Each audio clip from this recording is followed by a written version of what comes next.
आज शाम मैं आपसे दर्द, डेटा और दौलत की बात करना चाहता हूं। आपका दर्द, आपका डेटा, मगर आपका धन नहीं, जो आपका होना चाहिए उनका धन। इन तीन चीजों के बारे में मैं आपसे बात करना चाहता हूं। ये आप हो, आप भारत की शक्ति हो, भारत की शान हो, भारत की स्ट्रेंथ हो। और जब मैं कहता हूं आप भारत की शक्ति हो, भारत की स्ट्रेंथ हो, मैं भीड़ की बात नहीं कर रहा हूं, मैं हर हिंदुस्तान के नागरिक, हर यूथ की बात कर रहा हूं, इंडिविजुअल्स की बात कर रहा हूं। आप सब में इंटेलिजेंस है, इमेजिनेशन है, कैपेसिटी है, और अगर ये देश आगे बढ़ेगा तो आपके बल पे, आपकी स्ट्रेंथ पे इस देश का फ्यूचर बनेगा। हिंदुस्तान के पास सबसे बड़ा, दुनिया में सबसे बड़ा यूथ का पॉपुलेशन है। 40 करोड़ युवा, आप जैसे युवा, एनर्जेटिक युवा इस देश में रहते हैं। ये इस देश की स्ट्रेंथ है। चाइना की बात होती है, अमेरिका की बात होती है, रशिया की बात होती है, इंडिया के यूथ के सामने, इंडिया के यूथ पोटेंशियल के सामने ये सब लोग कुछ नहीं है। 21वीं सदी में एक और चीज हुई है। 21वीं सदी में अगर देश प्रगति करता है तो दो चीजों के बल पे करता है, यूथ पोटेंशियल जो आप में है और डेटा जो आप क्रिएट करते हो। हिंदुस्तान के पास यूथ है और सबसे ज्यादा, दुनिया में सबसे ज्यादा डेटा हिंदुस्तान में है। 1 गीगाबाइट डेटा प्रति भारतीय प्रतिदिन इस्तेमाल करता है। और प्रगति होगी, फ्यूचर होगा तो डेटा और आपके पोटेंशियल पे होगा। युवा plus data is equal to 21st century economy.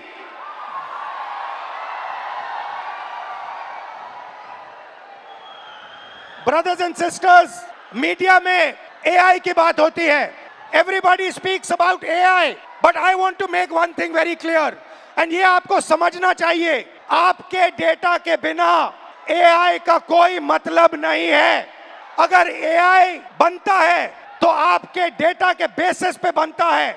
20वीं सदी में पेट्रोल और पेट्रोल इंजन देश को बनाता था। अगर 20वीं सदी में मैं आपके पास आता और आपसे कहता, देखिए मैं आपको पेट्रोल इंजन दे रहा हूं मगर आपको पेट्रोल नहीं दूंगा, आप मुझे कहते इस पेट्रोल इंजन से मेरा कुछ नहीं होने वाला है। वैसे ही 21वीं सदी में डेटा से ही AI बनता है। डेटा से आप AI बना सकते हो मगर AI से आप डेटा पैदा नहीं कर सकते हो। और ये डेटा हिंदुस्तान का है और आपका है। आप इसको क्रिएट करते हो, ये आप बनाते हो, ये आपका इमेजिनेशन है, ये हिंदुस्तान की पूंजी है, स्ट्रेंथ है, एसेट है। मगर भाई और बहनों, डेटा आपका, यूथ पोटेंशियल आपका, मगर सिस्टम ने आपको चक्रव्यूह में फंसा रखा है। ये आप देखिए, आपको चक्रव्यूह में फंसा रखा है। भविष्य की बात करें, आप एजुकेशन लेते हो, लाखों करोड़ रुपए आपके परिवारों से लिया जाता है। इंजीनियरिंग, मेडिकल, पोस्ट ग्रेजुएट, जो भी आप पढ़ाई करते हो, आपके परिवारों से, आपके जेब से पैसा छीना जाता है, लाखों करोड़ रुपए लिए जाते हैं। और फिर आपको एक सर्टिफिकेट दिया जाता है। आपको कहा जाता है कि हाँ, आपको एजुकेशन सर्टिफिकेट मिल गया, BA मिल गया, MA मिल गया, MSc मिल गया। मगर इस सर्टिफिकेट का कोई मतलब नहीं है आज हिंदुस्तान में, क्योंकि यह सर्टिफिकेट आपको रोजगार नहीं दे सकता है। चाहे आप कुछ भी करें, यह सर्टिफिकेट हिंदुस्तान में आपको रोजगार नहीं देता है। आंकड़ा मैं आपको देता हूं, 1000 युवाओं में से सिर्फ 12 युवाओं को परमानेंट नौकरी मिलती है। जहां तक डेटा की बात है, आपका डेटा छीन लिया जाता है। बड़ी बड़ी कंपनीज को, जियो को, अदानी को, फेसबुक, गूगल को आपका डेटा दिया जाता है और आपको फंसाया जाता है। आपको कहा जाता है जितनी भी आपको रील्स देखनी है, जितने आपको व्हाट्सएप मैसेजेस भेजने हैं, जितना आप इंस्टाग्राम पे देखना चाहते हो, रील्स बनाना चाहते हो, आप बनाओ। भाई और बहनों, ये 21वीं सदी का नशा है।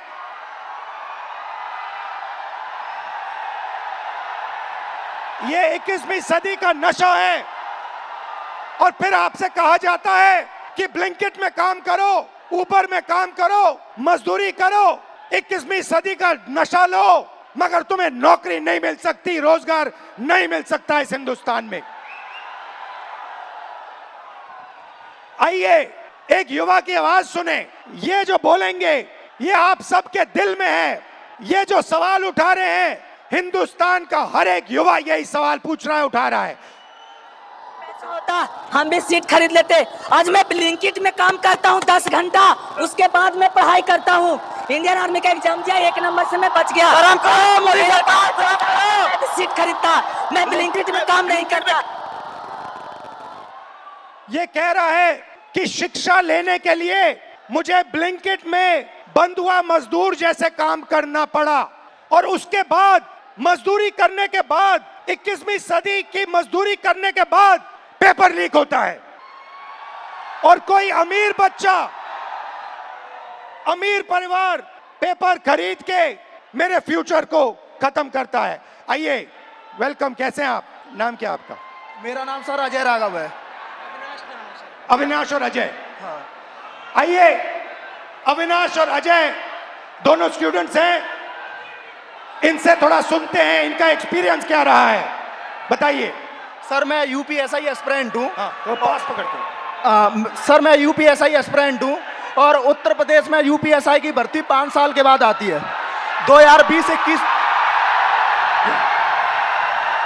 यूपीएसआई की भर्ती 2020-21 में आई थी। इससे पहले तो उसमें व्यापक स्तर पर घोटाला हुआ था।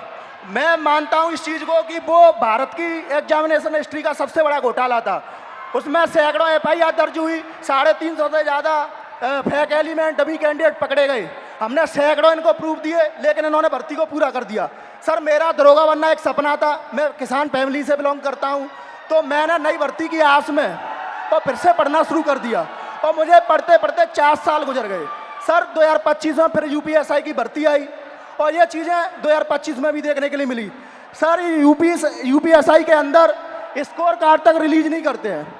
मैंने परीक्षा दी है, मुझे ये नहीं पता चल पाता है कि मेरे रॉ मार्क्स कितने हैं और मेरे नॉर्मलाइजेशन मार्क्स कितने हैं, क्योंकि अलग अलग शिफ्ट में पेपर होता है।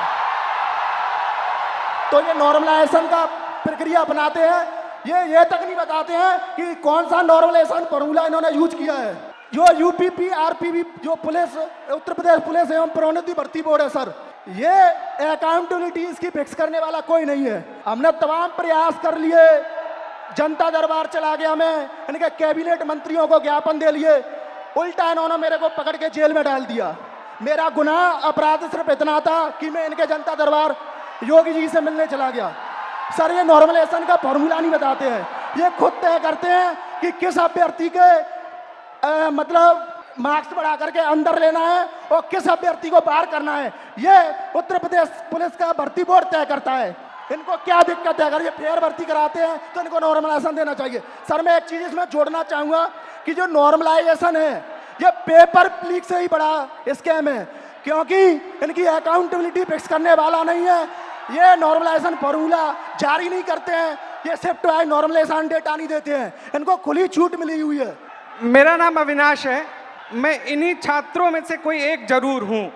चूंकि मैं ये कह सकता हूं सर कि मैंने अपनी तैयारी 2018 में शिक्षक भर्ती के लिए की थी। 2018 से आज तक मैं उसी की तैयारी कर रहा हूं। क्यों? सरकार के पास जगह खाली है, फिर भी वैकेंसियां नहीं दी जा रही हैं। उसके बाद ये होता क्यों है सर? ये सरकार की मानामानी है। इसमें सरकार अगर चाहे बच्चों से कि वैकेंसियां दे, प्रॉपर तरीके से चलती रहे। हम लोग ऐसा नहीं कि क्या कहते हैं एक डिमांड कर रहे हैं। 2018 से लेकर आज तक कई सारे धरना प्रदर्शन, कई सारे ज्ञापन ये दिए हैं। उसके बाद दूसरा मुद्दा ये कि 2022 से ही मैं यूपी पेट की तैयारी यूपी SSS आयोग से करता हूं। यूपी SSS आयोग 2022 से मैं तैयारी कर रहा हूं, और उसकी भर्तियां आज भी ऑन रिकॉर्ड में बात कर रहा हूं कि कम से कम 9 से 10 वैकेंसियां आज तक क्लियर नहीं हुई है, और उसमें से बहुत सारी वैकेंसियां जिसके लिए हम लोगों ने लाठी खाई, ज्ञापन दिया, लोगों से जाके मिले कि हमारी दर्द, हमारे दुख को समझा जाए, लेकिन आज तक सरकार के कान में ये बात पहुंची नहीं है। इसमें से बहुत सारे ऐसे हमारे भाई बहन हैं जो उस चीज से पीड़ा में ग्रसित हैं। और बताइए। और सर ये है कि देखिए हमारी कुछ मांगे हैं, आपसे भी है, सरकार से भी है, कि ये जो जितनी वैकेंसियां हैं उसका एक प्रॉपर कैलेंडर तैयार कर दें। आप चुनाव कराते हैं, 3 महीने में रिजल्ट देते हैं, आप हमारा रिजल्ट 5 साल में नहीं दे पा रहे हैं, पहली चीज। दूसरी चीज, हमारी वैकेंसियों का UPSSC स्पेशली कोई स्कोर कार्ड नहीं जारी करता है मेंस का। अगर उनको कुछ भी करना होगा वो रोल नंबर दे देंगे। मतलब अकाउंटेबिलिटी और ट्रांसपेरेंसी Exactly. होनी चाहिए। जी एग्जैक्टली यही चीज है। आपने लाखों रुपए लगाए होंगे पढ़ाई में। जी सर, 2018 से आज तक। हाँ जी। और आपका एक्सपेक्टेशन था कि इस पैसे से, शिक्षा से आप आगे बढ़ पाओगे। जी सर एग्जैक्टली। अब आपको क्या लग रहा है? अब क्या आपका अब प्लान क्या है? सर अब प्लान ये है कि हम भर्तियों का इंतजार करते हैं, क्या पता अगली पंचवर्षीय भी बीत जाए, इसकी भी कोई श्योरिटी नहीं है। और फिर 3-4 बार एग्जाम करते हो, बीच में पेपर लीक हो जाता है। सर ये इशू तो बहुत सारे हैं। अभी एक UPPSC का था, RO का, मैं खुद उसका अभ्यर्थी था। एक बार पेपर हुआ, दोबारा पेपर लीक हो गया था, फिर उसके बाद दोबारा हुआ वो पेपर। लेकिन वो जो हमारा टाइम गया वो हमें कौन देगा? बिल्कुल, जो हमारा टाइम गया, हमारा पैसा। जब आपका पेपर लीक हुआ, आपको क्या फीलिंग आई? अंदर क्या लगा आपको, यार ये क्या हुआ, क्या करें, क्या? मतलब ये होता है ना सर, कभी कभी एग्जैक्टली मैं बता रहा हूँ, उस 10 बाई 10 के कमरे में कभी आप बैठ के सोचिए कि अगर हमारा पेपर लीक हो गया, हम किससे बात करें अपनी, किसको अपना मुंह दिखाएं कि यार अब मेरा इस बार नहीं हुआ, पेपर लीक हो गया, मैं किससे जाके कहूँ? और सालों आपने मेहनत की, घंटों आपने मेहनत की, और 1 सेकंड में पूरा खत्म हो जाता है। सर एग्जैक्टली यही चीजें होती हैं। और ये जो दुख दर्द है, ये मैं नहीं हूँ, ये इसमें से लगभग जितने खड़े हैं सब लाखों करोड़ों युवा हैं सर। आप हिंदुस्तान के शिक्षा के सिस्टम में बिलीव करते हो? सर प्रेजेंट टाइम में तो बिलीव हमारा नहीं है। नहीं है एग्जैक्टली नहीं है। रीजन, अगर आज 2018 से मैं अब बेरोजगार टहल रहा हूँ, कोई स्किल हमें दे दिए होते 2018-17 में, तो मैं कहीं प्राइवेट, फिर सेकेंडरी, इस प्रयागराज में या इस आसपास के इलाकों में हमें कोई ऐसा इशू नहीं है, ऐसे कोई मतलब रिसोर्सेज नहीं है कि मैं प्राइवेट काम कर सकूं, और काम करूं तो वो डेली वेजेस के हिसाब से बहुत कम हो जाएगा। ये आपका क्या है? ये टैटू क्या है? मेरा नाम है अच्छा, अविनाश। आपका नाम है, ठीक है। Thank you Avinash. और कुछ कहना चाहते हो? सर, उत्तर प्रदेश में ये पेपर लीक लगातार चल रहे हैं। जब से माननीय योगी आदित्यनाथ जी सरकार में आए हैं, तब से मैं उंगलियों पे गिना सकता हूं सर। 2017 दरोगा भर्ती पेपर लीक, उसके बाद यूपी कांस्टेबल 2018 पेपर लीक, उसके बाद 2020-21 की UPSI भर्ती पेपर लीक, और 2022 का लेखपाल भर्ती पेपर लीक, और 2023 में RO वो भी पेपर लीक, 2023 का कांस्टेबल भर्ती पेपर लीक, और ये स्कोर कार्ड नॉर्मलाइजेशन की धांधली वर्तमान में चल रही है। सर, मैं इन्हीं शब्दों के साथ आपका बहुत बहुत धन्यवाद करना चाहता हूं कि आप यूथ की आवाज़ उठा रहे हैं लगातार, और मैं सर आपसे आशा की उम्मीद के साथ देख रहा हूं, आप इसी तरह हम यूथों की आवाज़ उठाते रहिए। हम आपके साथ पूरी तरीके से, ये जितना भी यहाँ पर स्टूडेंट दिख रहा है, ये सब आपके साथ है, सिर्फ आपके लिए आया है सर। Thank you. तो आपने सुनी उत्तर प्रदेश के स्टूडेंट्स की आवाज। अब प्रॉब्लम क्या है मैं आपको बताता हूं। प्रॉब्लम है कि आप पढ़ाई करते हो, पैसा डालते हो, मेहनत करते हो, मगर रोजगार के सारे दरवाजे हिंदुस्तान में बंद पड़े हुए हैं। एक दरवाजा खुला नहीं है। दरवाजे कौन से हैं? पहला दरवाजा मैन्युफैक्चरिंग का। आज दुनिया में आपको मेड इन चाइना दिखेगा, मेड इन वियतनाम दिखेगा, मेड इन बांग्लादेश दिखेगा, मगर मेड इन इंडिया नहीं दिखेगा। इसका कारण है नोटबंदी और गलत GST ने हमारे मैन्युफैक्चरिंग सिस्टम को खत्म कर दिया है। जो छोटे व्यापारी रोजगार दिलवाते थे, जो पहले हिंदुस्तान में होता था, leather industry, textile industry, automobile industry, अलग अलग इंडस्ट्रीज में मैन्युफैक्चरिंग जो होती थी, वो सारा का सारा खत्म हो गया है। पहला दरवाजा बंद। दूसरा दरवाजा एंटरप्रेन्योरशिप का, जिसको स्टार्टअप इंडिया कहा गया। स्टार्टअप इंडिया में सबसे जरूरी चीज, आप जैसे स्टूडेंट्स को बैंक लोन, छोटे बिजनेसेस को बैंक लोन, फाइनेंशियल सपोर्ट। भाई और बहनों, हिंदुस्तान के बैंक्स आप जैसे स्टूडेंट्स को 1 रुपया कभी नहीं देंगे। अंबानी अदानी को लाखों करोड़ रुपए देंगे मगर आपको 1 रुपया नहीं देंगे। 90% स्मॉल और मीडियम इंडस्ट्रीज जो हैं उनको बैंक लोन नहीं मिलता है। एंटरप्रेन्योरशिप का दरवाजा बंद है। तीसरा दरवाजा जिसको हम कहते हैं सरकारी नौकरी का, जिसमें आप पेपर लीक का सामना करते हो, उस दरवाजे में भाइयों और बहनों 150 में से एक युवा निकलता है। अगर 150 युवा एग्जाम लेते हैं, सरकारी नौकरी ढूंढते हैं, एक युवा उसमें से निकलता है। पब्लिक सेक्टर जो पहले 10 साल पहले 14 लाख युवाओं को यह रोजगार देता था, भाइयों और बहनों पब्लिक सेक्टर को प्राइवेटाइज कर दिया गया है। पब्लिक स्कूल्स बंद कर दिए, पब्लिक अस्पताल बंद कर दिए, नवरत्न उठा के बेच दिए, BSNL बेच दिया, ऐसी कंपनियां बेच दी, पोर्ट्स, एयरपोर्ट्स सारा का सारा अदानी जी को पकड़ा दिया। इसीलिए पब्लिक सेक्टर बंद है। और आखिरी होप जो आपका था, corporate jobs, IT, back office, transcription, software, जिसमें पहले हिंदुस्तान के युवाओं को रोजगार मिलता था, वो दरवाजा भी भाइयों और बहनों आपके डेटा का प्रयोग करके AI से यह भी दरवाजा बंद किया जा रहा है। तो सच्चाई है कि पांचों दरवाजे आपके लिए बंद हैं और इसीलिए आपको भयंकर दर्द हो रहा है। भाइयों और बहनों, मैं सिस्टम की बात कर रहा हूं। यह सिस्टम क्या है और यह सिस्टम को कौन चलाता है?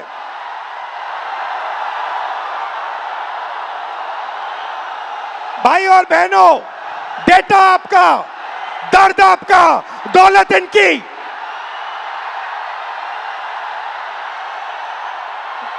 दर्द आपका, डेटा आपका, दौलत इनकी। यह सिस्टम है। अंबेडकर जी ने कहा था सोशल, पॉलिटिकल, इकोनॉमिक। ये देखिए, ये है इकोनॉमिक, पैसा, अदानी। इनकी आमदनी 10 साल में 30 गुना बढ़ी है। ये पहले ग्लोबल रिच लिस्ट में 600 नंबर पे हुआ करते थे, 10 साल के अंदर ये दूसरे नंबर पे पहुंच गए। ये पूरे सिस्टम को फाइनेंशियल सपोर्ट देते हैं। बीच में पॉलिटिकल, मोदी जी, अमित शाह जी। बीजेपी का बैलेंस 150 करोड़ रुपए का होता था बैंक में, आज इनका बैंक बैलेंस 10,000 करोड़ रुपए का है। 10,000 करोड़ रुपए का एक पॉलिटिकल पार्टी का बैंक बैलेंस। नरेंद्र मोदी जी आपका ध्यान भटकाते हैं और पॉलिटिकल सिस्टम चलाते हैं। वोट चोरी होती है, वोटर लिस्ट में ब्राजील की औरतें आती है। और तीसरा, आपके सोच पर कंट्रोल, जो इलाहाबाद यूनिवर्सिटी में किया गया है, RSS के वाइस चांसलर्स बैठा के हर संस्था में प्रचारक, ब्यूरोक्रेसी में प्रचारक, फोर्सेस में प्रचारक, मीडिया में प्रचारक, जुडिशरी में प्रचारक, पैरामिलिट्री में प्रचारक, यूनिवर्सिटी कॉलेजेस में प्रचारक।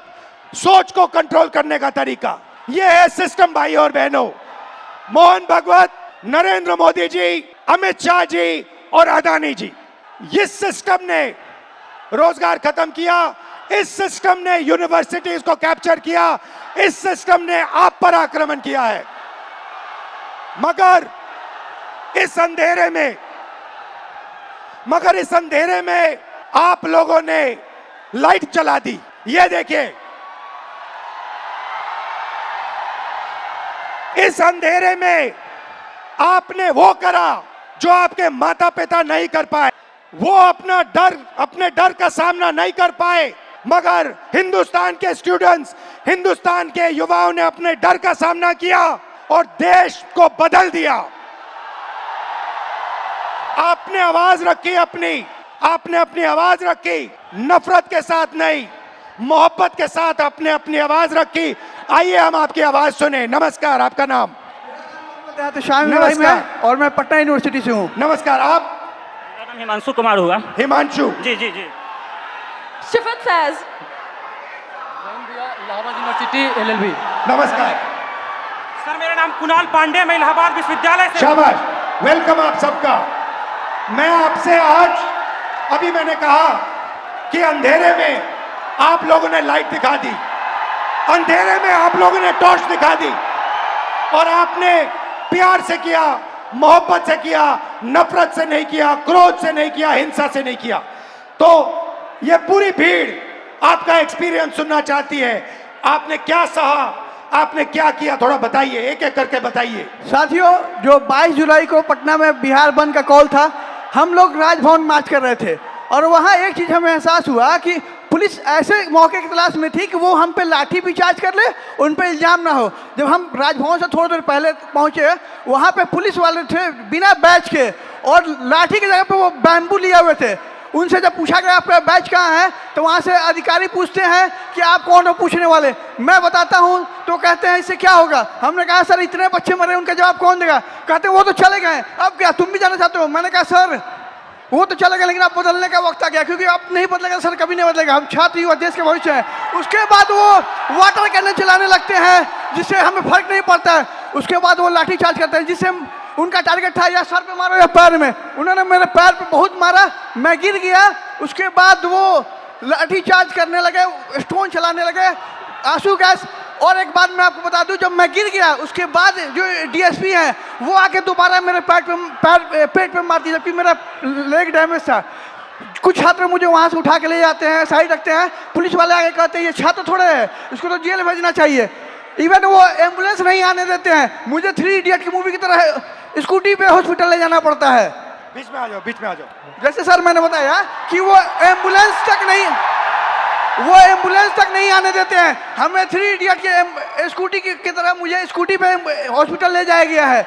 और नेक्स्ट डे जब फिर मैं हॉस्पिटल जाता हूँ, मुझे डिटेन किया जाता है। मेरे पैर में बैंडेज लगा था, 15 घंटा मुझे थाने में बंद करके रखा गया, और जितने फोटो थे सबसे मुझे मिलाया गया। नाम पूछा गया, जब मैं नाम बताया तो इंचार्ज कहती है इसको तो मुझे लगता है कहीं देखा है। मैंने कहा मैम मैं नॉर्मल स्टूडेंट हूँ, मेरे ऊपर एक भी FIR नहीं है। तो कह रही वो तो मैं देख लूँगा।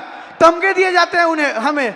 मैं ये बता दूं कि जब हमें PR बॉन्ड साइन करवाएगा, उसके बाद हमारे एड्रेस पे डिटेन करने के लिए छापे पड़ रहे हैं। हम छात्र हैं, देश के भविष्य हैं, और आज आप हमारे पर अत्याचार कर रहे हैं। हम क्या कह रहे हैं, हमें तो नौकरी चाहिए।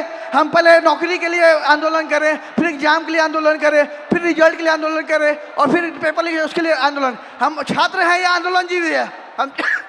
हम छात्र हैं, और आप हमसे वोट लेते हैं तो सर सर कहते हैं, भैया भैया कहते हैं। आज हमें कहते हैं कि हम कॉकरोच हैं। सर हम देश के जेनजी हैं, और आज आपका सत्ता है, कल हम पलट भी सकते हैं। लेकिन ये गलतफहमी मत रहिएगा मोदी जी, हम बिहारी हैं, ठीक है। और मैं एक बात बता दूं, आप मुझे जितने धमके देते, मैं स्वतंत्रता सेनानी परिवार से आता हूं, और ये लड़ाई के लिए कल भी मुझे लड़ने पड़ी तो मैं देश के लिए अपनी जान न्यौछावर कर दूंगा, लेकिन छात्रों के हक के लिए हमेशा लड़ते रहूंगा।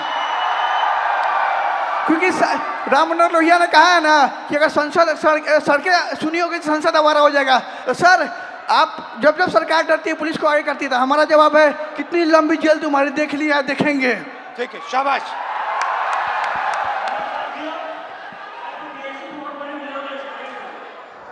सर मैं मतलब कि मैं बीएड हमारी मम्मी करवाई थी ज़मीन बेचकर। 4 साल से वैकेंसी अभी तक नहीं आई है सर। जब आंदोलन करने जा रहा हूँ तो सर मतलब कि सम्राट चौधरी का गुंडा, जो कि पुलिस जो हम लोग को लाठी से मारती है और जेल भेजती है। सर जब हम लोग आंदोलन करते हैं तो डिटेन कर लिया जाता है। उसके बाद मतलब कि कुछ भैया को जेल भेज दिया जाता है। उसके बाद मतलब कि हम लोग जब स्टेट सीटेट क्वालिफाइड। रिलैक्स करो, कोई प्रॉब्लम नहीं है, घर में हो अपने, खुल के बोलो, टेंशन मत लो। ये जब मैं पहली बार ऐसे बोला था, मैं भी नर्वस था, इसमें कोई प्रॉब्लम नहीं है, खुल के बोलो। सर मैं मतलब state qualified, CTET qualified, PG BEd करके आया हूँ, फिर भी 4 साल से वैकेंसी नहीं आई है सर। जब मतलब कि आंदोलन 4, 5, 6 साल से मैं पटना में रहकर पढ़ाई करता हूँ, किसान का बेटा हूँ सर। ये महीना का 10 से 15 हज़ार रुपये खर्चा होता है सर, कहाँ से मम्मी देगी। अब मम्मी टेंशन में चली जाती है। मेरे पास 2 ऑप्शन है सर, या चाय का दुकान खोलूँगा या सुसाइड करूँगा सर, उसके अलावा कोई ऑप्शन नहीं है सर मेरे पास। सुसाइड आपका ऑप्शन नहीं हो सकता ब्रदर। मेरे पास PG BEd, इतना स्टेट सीटेट क्वालिफाइड होने के बाद 20,000 का नौकरी भी नहीं मिलेगा सर पूरा इंडिया में। उसके बाद मैं सर जब मतलब कि मम्मी मतलब कि सुनती है कि ये आंदोलन में गया है तो मम्मी को पानी चढ़ने लगता है सर, टेंशन से। उसके बाद सर मतलब हमारे एक मंत्री हैं बिहार के, अशोक चौधरी नाम है सर, वो 56 साल के होकर वो प्रोफेसर बने हैं सर, जो कि नीतीश कुमार के राइट हैंड है सर। वो कैसे बन गए सर, बिना बिठाओ तो इंटरव्यू का कैसे बने सर? एक सीट खा गया सर ये, मतलब युवा का। अच्छा, आपके फैमिली ने कर्ज लिया? सर जमीन बेच के मतलब बीएड किया हूँ सर। सोच लीजिए कि हम किस लेवल के हैं फैमिली सर। अभी तक 4 साल से वैकेंसी नहीं आई है सर। सोचिए हर महीना सर हम मतलब वैकेंसी डेट निकाला जाता है, लेकिन निकाला मतलब कि वो निकलता नहीं है सर। आज भी सितंबर में एग्जाम का डेट दिया हुआ है, अभी तक फॉर्म नहीं आया है सर। फिर आंदोलन करूंगा, फिर थाना में जमा होऊंगा, लेकिन डरूंगा नहीं सर इस सम्राट चौधरी के गुंडा से। शाबाश, शाबाश, बहुत अच्छा बोले। ग्रीटिंग्स टू ऑल, मेरा नाम शिफत फैज़ है और मैं थोड़ा पास से पकड़ा। ग्रीटिंग्स टू ऑल, मेरा नाम शिफत फैज़ है और मैं फर्स्ट फीमेल वाइस प्रेसिडेंट हूँ पटना यूनिवर्सिटी स्टूडेंट यूनियन की, इंडिपेंडेंटली इलेक्टेड।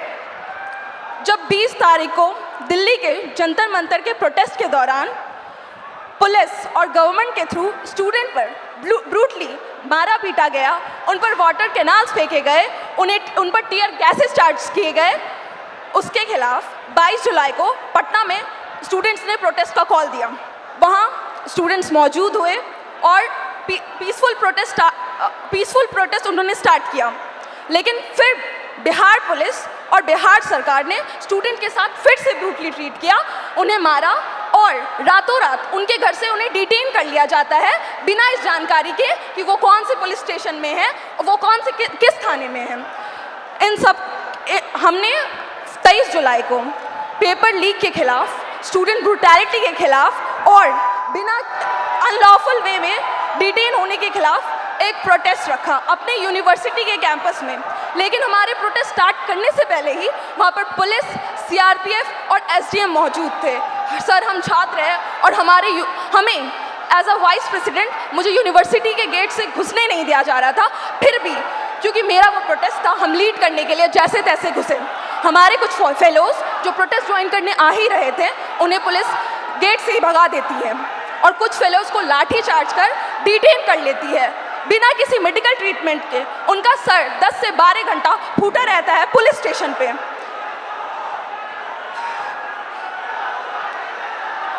लेकिन डोंट वरी, रिलैक्स। लेकिन उस रात हमें छोड़ दिया जाता है।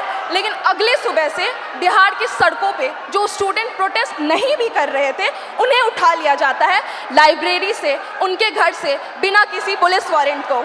और 25 जुलाई को शिवान में एक 47 फायर किया जाता है, उसमें एक स्टूडेंट की मौत हो जाती है और एक स्टूडेंट हॉस्पिटलाइज रहता है। क्या इसके खिलाफ बिहार सरकार ने अपनी एक आवाज़ नहीं उठाई, ना ही एक बात रखी? खैर, आप सब जानते हैं कि बुराई का अंत होता है और हमारी जीत हुई। 25 जुलाई को जब आप लोग धर्मेंद्र प्रधान की इस्तीफा की खुशी मना रहे थे, तब बिहार के छात्रों में अलग सा डर और भय मौजूद था। उन्हें कहीं से भी कभी भी अरेस्ट कर डिटेन कर लिया जाता और उन्हें किस पुलिस स्टेशन में भेजा जाता, इसका कोई अता पता नहीं है। चलिए अब हम बिहार के महिला शिक्षा व्यवस्था पर बात करते हैं। जब एक बिहार की लड़की अपने पढ़ाई के लिए लड़ती है तो सबसे पहला लड़ाई उसका उसके घर वाले से होता है। वो जैसे तैसे घर से निकल तो जाती है, फिर बिहार सरकार वैकेंसी नहीं निकालती है, फिर उसके लिए वो प्रोटेस्ट करती है, वैकेंसी निकालती है, फिर पेपर लीक हो जाता है, फिर उसके लिए वो प्रोटेस्ट करती है, फिर प्रोटेस्ट करती है, उसी दौरान उन्हें मारा जाता है, डिटेन कर लिया जाता है, अरेस्ट कर लिया जाता है। हम स्टूडेंट हैं, कोई प्रोटेस्टर नहीं है, और फिर बिहार सरकार इसी चक्रव्यूह में हमें छोड़ देती है। खैर, यही है हमारे बिहार का शिक्षा व्यवस्था। और सर, हमारा गवर्नमेंट से यही अपील है कि अगर आपको लगता है कि हम आपके डिटेन और अरेस्ट से डर जाएंगे तो ये आपकी गलतफहमी है। और सर, कल को अगर आप गवर्नमेंट रूलिंग पार्टी बने तो हमें ये एक्सपेक्ट है कि जैसे आप आज स्टूडेंट्स के खिलाफ, स्टूडेंट के साथ खड़े हैं, वैसे कल भी खड़े रहे। बिल्कुल बिल्कुल सर, आपसे यही उम्मीद है। थैंक यू, शाबाश। सर सबसे पहले इलाहाबाद विश्वविद्यालय और पूर्वांचल के हमारे हजारों छात्रों की तरफ से आपको धन्यवाद सर। और सर मैं सर इलाहाबाद विश्वविद्यालय लॉ फैकल्टी का छात्र हूँ सर, और हमारे यहाँ समस्याओं का अंबार लगा पड़ा है सर। हमारे लॉ फैकल्टी में सर जो लाइब्रेरी है उसमें सर पूरी पानी आती है, मतलब बाढ़ आता है सर। और जब लाइब्रेरी बंद कर दी जाती है, जब हम लोग पूछते हैं कि सर लाइब्रेरी बंद क्यों, तो कहते हैं उसमें करंट का पानी दौड़ता है, बेटा आप बाहर रहो। मतलब सर हमारा बुक जो आता है सर वो हज़ारों की आती है, हम लोग सर पूरी बरसात सीजन में सर हम लोग उस बुक को एक्सेस नहीं कर सकते हैं सर। और हमारे साथी जो सर प्रोटेस्ट पे बैठे हुए पिछले 1 महीने से सर, तो उन्होंने जब उनकी सर बहुत बेसिक मांगे है सर जो एक ह्यूमन के लिए सर जो चाहिए सर, उनको सर प्रॉपर सैनिटेशन के लिए सर जो प्रॉपर वॉशरूम साफ पानी चाहिए छात्र संघ के लिए, और उन्होंने 400% सर फीस वृद्धि किया है सर। यहाँ हमारे पूर्वांचल के हजारों साथी हैं सर, उनसे पूछिए उनके बिल्कुल सर 400% सर इका बैग, उनसे पूछिए सर हमारे घर के सर जो मैक्सिमम इनकम होती है सर 70% से ज़्यादा लोगों के पास वो 8,000 रुपये है सर। और हमारे जो हॉस्टल की फैसिलिटीज और फीस है सर वो 30-30 हज़ार रुपये कर दी गई है, पूरे देश भर में सबसे महंगी सर, सबसे महंगी। इवन उनको जो हमारे जो संघ के आका ऊपर के बैठे हुए सर, उनका कार्यक्रम विश्वविद्यालय में होगा, लेकिन हम बच्चे अगर जा करके कहें कि मैम, या फिर हमारे जो DSW सर है उनसे कहें कि हमारा डिबेटिंग सोसाइटी है, कुछ कल्चर है, आप एक प्रोग्राम करवा दो, तो हमको सर 15-20 ज्ञापन देने पड़ते हैं। उसके बाद भी हमें मिलते हैं सिर्फ ताने कि तुम लोग मतलब कुछ नहीं करो। पानी के लिए सर जो हम लोग DSW कार्यालय गए उनसे कहें कि सर वाटर कूलर में कीड़े आते हैं, तो वो कह रहे हैं कि विश्वविद्यालय पानी पीने की जगह नहीं है,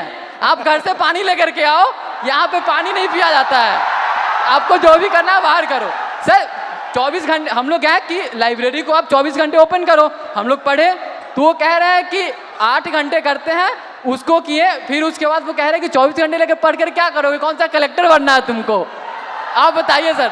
अब हमारे इलाहाबाद से सर, इलाहाबाद विश्वविद्यालय से सर इतने सारे प्रधानमंत्री निकले, इतने मुख्यमंत्री निकले, और वहीं पे छात्र संघ को सिर्फ इसलिए बंद कर दिया गया है क्योंकि गरीब घर के लड़के कभी भी राजनीति में ना आ पाए, और बड़े घर के लड़के आकर के जो है सो उसको सत्ता संभाले, हम लोग हमेशा सर गुलामी करें, हमारी मानसिकता ऐसी बना दी जा रही है। और अगर आप कुछ भी बोलो तो उनके से संघ के गुंडे पाल रखे हैं। अभी 2 दिन पहले की बात है सर, आपने भी कमेंट किया था उस पर सर, आपकी आवाज़ उठाए हमारे लिए सर, फिर से धन्यवाद सर। हमारे साथी आशुतोष मौर्य, सौरभ गरवाल, शिवम यादव, ये लोग बैठे थे सर, हम लोगों पे सर पीछे गेट से जो उनके जो प्रॉक्टर सोकल जो गार्ड उनके होते हैं जिनमें किन्हीं का नेम प्लेट नहीं लगा सर, हम लोग अगर 10 बार आन जान करेंगे हमें 10 बार दिखाना, उनमें से किन्हीं का नहीं है सर। वो पीछे वाले गेट से सर कम से कम 60 से अंदर लड़के भेजे, और उसके बाद वो आए और बर्बरता से हमसे झगड़ा हुआ सर, हम लोगों से सर, मतलब उनकी हाथापाई, मतलब हम लोग बैठे थे, हमारा सारा सामान छीन लिया गया, हम लोग को भगा दिया गया, हम लोग को मजबूरन सर वहाँ पे पीछे पुलिस भी खड़ी थी सर, हमारे यूनिवर्सिटी की थाना है सर, 2 पुलिस वाले पीछे खड़े हैं, और वो 2 लोग थे सर। और दिन जब हम लोग रहते हैं तो वहाँ पे सर 3-3 गाड़ियाँ आकर के लगती है, ऐसे लगता है कि हम लोग कोई आतंकवादी बैठे हैं, अंदर जा करके क्या ही कर लेगा ये लोग। और सर उसके अलावा सर हेल्थ फैसिलिटी पे हम लोग आते हैं तो उसके लिए आप आवाज़ उठाए तो बोलता है कि सरकार बाहर रखा है ना, बाहर जाओ आप। हमारे पास सर मतलब कहने को वहाँ पे शिक्षा से लेकर के सर जो नियुक्तियाँ जो होती हैं सर वो ट्रांसपेरेंट नहीं है, आप सवाल करोगे आपकी डिग्री रोक दी जाएंगी। अभी हमारे साथियों पे सर मुकदमे कर दिए गए, अभी हम दोनों यहाँ पे हैं, हो सकता है कल पे हम दोनों पे मुकदमा होगा। बिल्कुल सर, ये वहाँ का नियम है सर हम कह देना चाहते हैं, बिल्कुल सर हम कह देना चाहते हैं सर, हम गांधी के अनुयायी थे, गांधी के अनुयायी है, गांधी के अनुयायी रहेंगे, और उन संघी या कोई भी हो सर हम डरने वाले नहीं है। आइडियोलॉजी से समझौता सर जीवन में कभी नहीं होगा। हम पहले भी आपके खिलाफ थे, हम पहले भी अन्याय के खिलाफ थे, हम आज भी है सर, हम आगे भी रहेंगे। और सर आपके साथ के लिए सर फिर से हमारे सभी पूर्वांचल के साथियों की तरफ से सर एकदम फिर से धन्यवाद सर, आप हमारे लिए आए सर, धन्यवाद सर। बहुत अच्छा बोले आप। सर मेरा नाम कुणाल कुमार पांडे है सर, मैं इलाहाबाद विश्वविद्यालय के 3य वर्ष का छात्र हूं सर। हमारे विश्वविद्यालय में सर जो सीटें हैं उसमें 50% की कटौती कर दी जाती है, और हमारा जो फी है सर उसे एक बार में 400% की बढ़ा दिया जाता है, और प्रत्येक वर्ष 10% की वृद्धि की जाती है। सर इसी के विरोध में हम लोग पिछले 30 दिनों से धरना प्रदर्शन कर रहे हैं सर। हमें विश्वविद्यालय में धरना नहीं देने दिया जाता है सर, और सर हमें कभी कठिनाइयों का सामना करना पड़ता है। और सर हमारे जो VC मैम है सर, वो जो छात्र धरना प्रदर्शन करते हैं सर उन पर FIR कर देती है। हमारे 5 साथियों पर FIR कर दिया गया है, और उन्हें विश्वविद्यालय के अंदर प्रवेश मना कर दिया गया है सर। हम इससे बहुत पीड़ित हैं सर। इलाहाबाद विश्वविद्यालय के सभी छात्र बहुत उम्मीद से आपके पास आए हैं सर। मुझे पता है मैं यहाँ से जाऊँगा, कल मेरा भी निलंबन हो जाएगा, मेरे पर भी FIR हो जाएगा, लेकिन मैं अपने VC मैम से कहना चाहूँगा, मैम मैं इलाहाबाद विश्वविद्यालय का छात्र हूं। ना मैं निलंबन से डरता हूं, ना मैं AK-47 से डरता हूं। जो मेरा हक है, जो मेरा अधिकार है, मैं वो लेकर रहूंगा। और जब तक हमारी मांगे पूरी नहीं होती, हम इस धरने से नहीं उठेंगे। शाबाश, धन्यवाद sir. Very good, thank you, thank you.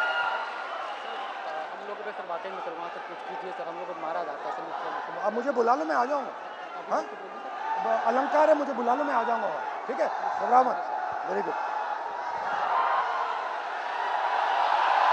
तो ये थी बिहार और उत्तर प्रदेश और इलाहाबाद यूनिवर्सिटी की आवाज। अब मैंने आपसे कहा कि आपने अंधेरे में टॉर्च जला दी, आपने हिंदुस्तान के स्टूडेंट्स को जगा दिया। आप सब अब बात समझ गए हो। मैंने आपसे सिस्टम की बात की। हम नफरत से और हिंसा से कभी काम नहीं करेंगे। हिंदुस्तान का कल्चर सत्य और अहिंसा का है, नफरत का नहीं है। और एक भी स्टूडेंट के दिल में नफरत नहीं होनी चाहिए, सिर्फ मोहब्बत होनी चाहिए। मैंने आपको पिछली स्लाइड में मोदी जी की फोटो दिखाई, अमित शाह जी की फोटो दिखाई, अदानी जी की दिखाई, मोहन भगवत की दिखाई, मगर नफरत नहीं करनी है, सिस्टम बदलना है। प्यार से, मोहब्बत से, नफरत से नहीं। सिस्टम को खत्म, टाटा बाय बाय करना है। आप सबका दिल से बहुत बहुत धन्यवाद, इस रिस्पांस के लिए धन्यवाद। और जो आप प्रोटेस्ट कर रहे हैं, जो आप अपने हक की लड़ाई लड़ रहे हैं, उसको आप करिए। मैं आपके साथ उसमें खड़ा हूं, खड़ा रहूंगा। है जैसे सर ने कहा, खत्म tata bye bye bye. Bye, खत्म टाटा बाय बाय। और बदलाव तो आ रहा है सर, और आएगा भी। आज क्या है, हम सब यहाँ एकत्रित हुए, एक जेंजी मोमेंट हम आपके साथ क्रिएट कर लें, बताइए, है ना? हाँ। क्या है, जेंजी में सेल्फीज बड़ी कॉमन है। तो चलिए, फोन है, ये हमारा फोन तैयार है सर। हम सब तैयार है सर के साथ सेल्फी के लिए।